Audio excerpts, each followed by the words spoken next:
Bom dia, você que nos assiste pela TV Tribuna ou escuta pelo programa Voz Batista, na Rádio Evangélica do Brasil.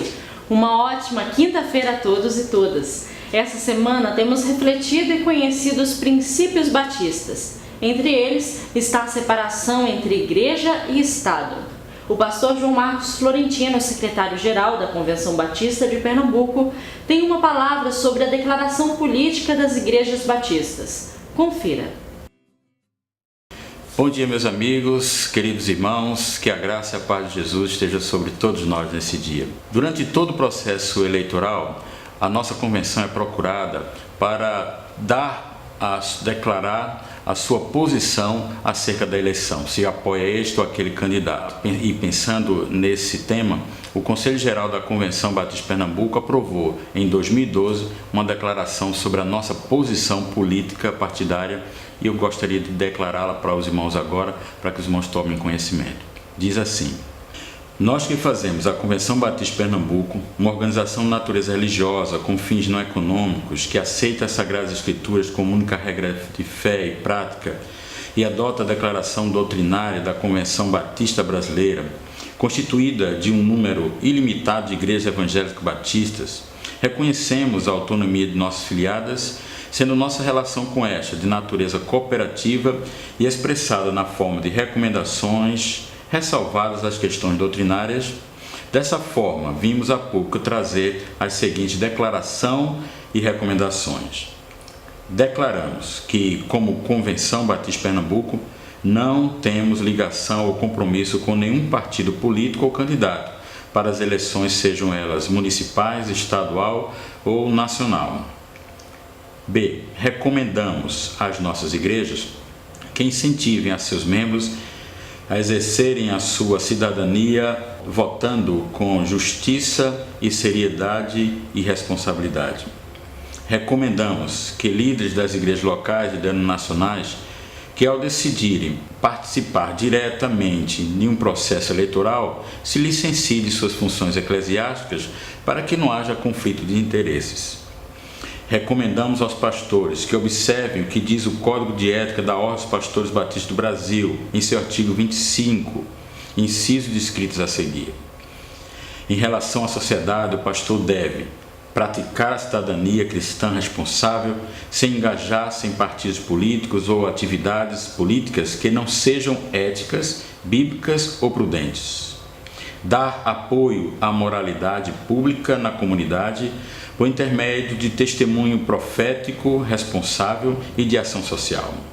Aceitar responsabilidades a serviço da comunidade compatíveis com seus ideais bíblicos, reconhecendo que o pastor também tem um ministério público. Considerar como sua responsabilidade principal ser pastor da igreja e não negligenciar deveres pastorais para servir a comunidade. E abster-se do comprometimento com as organizações cujos princípios e atividades sejam conflitantes com o Evangelho de Cristo. Recife, 18 de setembro de 2012, Conselho Geral da Convenção Batista de Pernambuco. Essa então é a nossa declaração. Eu espero que os irmãos estejam atentos a ela e orando para que essa eleição seja feita conforme a vontade do Senhor. Que Deus abençoe. Amém. O pastor Ney Ladeia segue com as reflexões dessa semana, nos apresentando mais um princípio batista.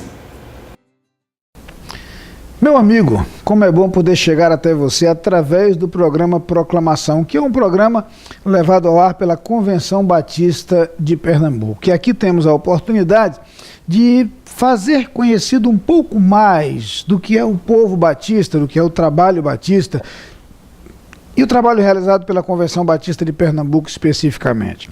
Nessa possibilidade de compartilhar algo com você, quero falar sobre um dos princípios preciosos para os batistas, historicamente inclusive, que é o princípio da separação entre igreja e Estado. O nosso entendimento é que nós não podemos confundir ou misturar os interesses do governo, os interesses do Estado com os interesses da igreja. São interesses paralelos, que caminham lado a lado. Haverá sempre momentos ou possibilidades e oportunidades nas quais essas duas instituições, igreja e Estado, poderão firmar parcerias em prol do bem comum. Mas não é possível que haja uma ingerência de uma instituição sobre a outra. Historicamente, os batistas sempre defenderam esse princípio. Basta ver, por exemplo, a gênese do Estado e da sociedade norte-americana, a República Norte-Americana, onde a influência batista é patente, e ali esse princípio da separação igreja e Estado se manifestou. No Brasil, historicamente, vivemos tempos durante o Império quando esse princípio ainda não estava presente. Com a proclamação da República, inclusive pela influência de repúblicas semelhantes como a norte-americana, esse princípio acabou sendo incorporado à Constituição brasileira.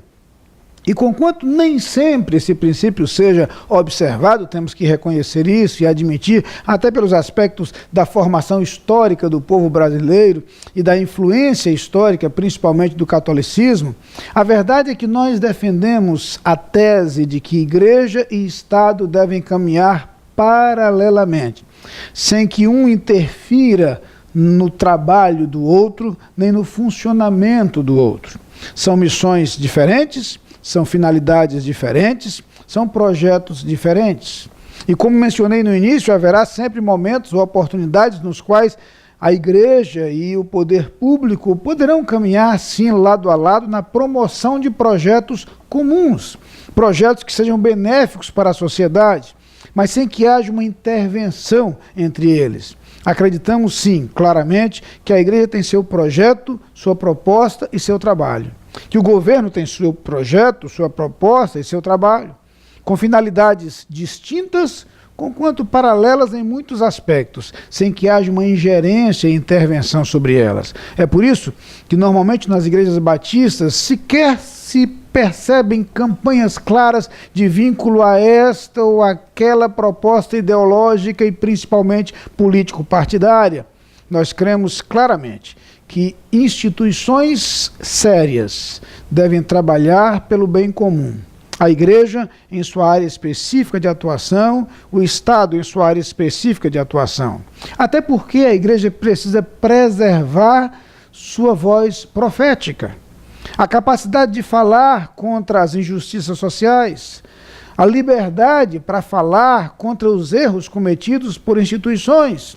Assim como acontece na Bíblia, especialmente no Antigo Testamento, quando a voz profética se ergue para proclamar e para anunciar a justiça, quando nem sempre ela estava presente, a igreja é apresentada nas Escrituras como coluna e firmeza da verdade.